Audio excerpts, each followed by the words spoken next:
Nothing in this recording is intended as investment advice, and the people in this recording may hold positions in the companies they talk about. Do not make any investment based solely on a tip or recommendation. Please do your own research. Hello and welcome to Zak's Traders Cafe. Today I'm joined by Shaun Bunn, who's Managing Director at Empire Metals. How are you today, Shaun? Yeah, good, thanks, Zach. I think I brought the nice, warm, sunny weather to London. Well, somebody had to, but lots of news flow from Empire over the last week or so. Maybe you can tell us what we should be focusing on at the moment. Yeah, look, we put out two really important announcements. So a couple of weeks ago, we announced the results of our study into the weathered fraction that sits on, the cap that sits over this giant mineral system. You recall that previously we had announced that we had an unusual hydrothermal titanium mineral deposit that stretched 40 kilometres straight length, 8 kilometres wide, and was full of an unusual mineral called titanite. Now, titanite is a titanium, calcium, and silicate mineral, so not a typical ilmenite type mineral. One of the things that we were anticipating is that would have gone through a further stage of alteration in the upper cap, where the effect of weathering, just normal oxidation over a long period of time, would have broken that titanite down even further. So we were drilling, sampling, analysing that upper zone, and the top 40 metres appears to be rich in titanium dioxide minerals, as opposed to these more primary minerals deeper in the bedrock. So very good news. Mother Nature has very kindly already altered our minerals to a TiO2, titanium dioxide mineral product. Now it's up to us to sort of work out how we extract that, separate it from the rest of the gang mineral. So that was first part of the news story. Second most important thing, possibly, we announced the results from our last drilling campaign. We were able to do an exploration target, JORC code exploration target. And look, we announced last week that we had between 28 billion and 32 billion tonnes at around about 4.5 to 5% TiO2 in situ. So just quickly put that in perspective, that's about 1.5 billion tonnes contained metal dioxide, and that's probably about 150 years of supply for the entire world based on current consumption levels. So yeah, fantastic couple of bits of information that we were able to release. Well, I suppose one of the things about Empire is that there are very few other companies which are in the same kind of situation, where you've gone from sort of 0 to 60 in 1.2 seconds, the magnitude of what you found and everything else like that. I mean, how do you think investors should look at you? Are you a sort of a world-class company in the making? Are you a minnow that's going to turn into a mid-cap? Where do you think you are on the scale? Look, I think, obviously it's been a tremendous achievement to be able to get even an exploration target out after just 12. I mean, it was 12 months almost to the date that we're in London announcing the discovery. Where do we go?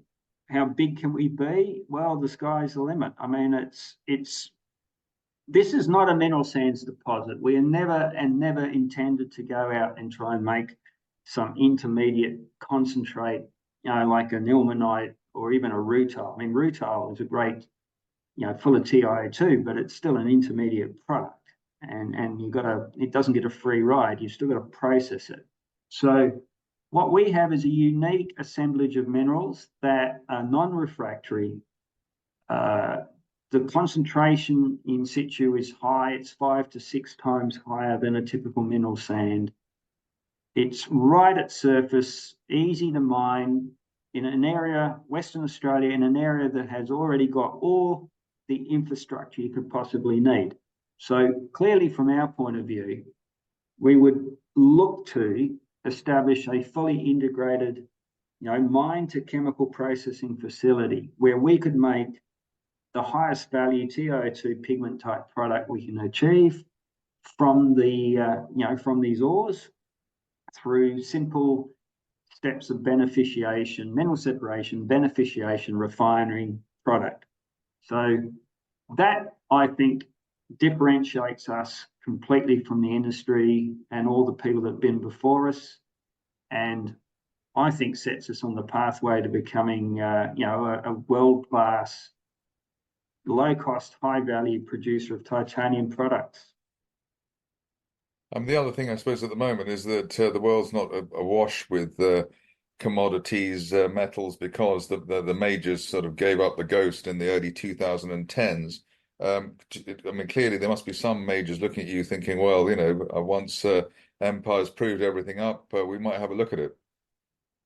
I think that's going to be the case. There'll be, but what sort of majors? I mean, the titanium industry is, it's a $22 billion a year industry, so it's already at a nice mature size.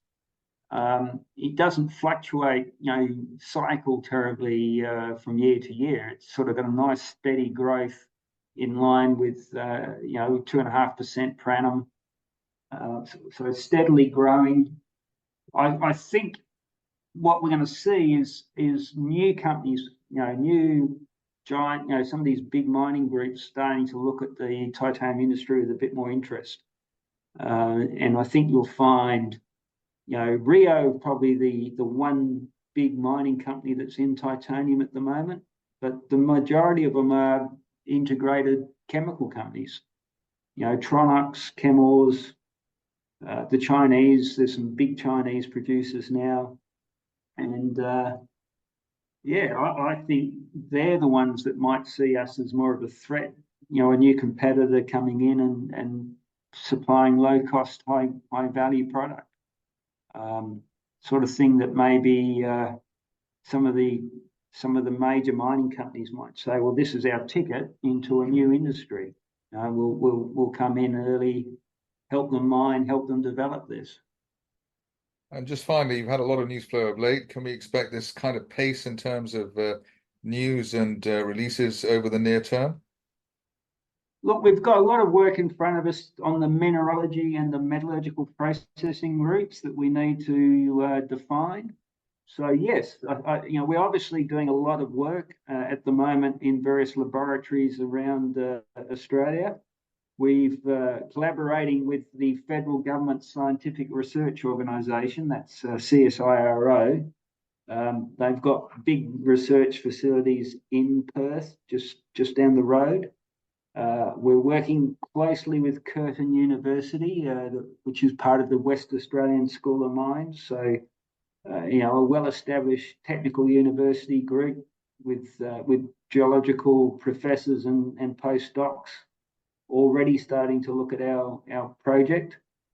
So lots of scientific, if you like, lots of technical expertise being brought to bear. And I'm really looking forward to getting some news flow out of that over the coming weeks and months. Shaun Bunn, Managing Director at Empire Metals, thank you very much indeed. You're welcome, Zach.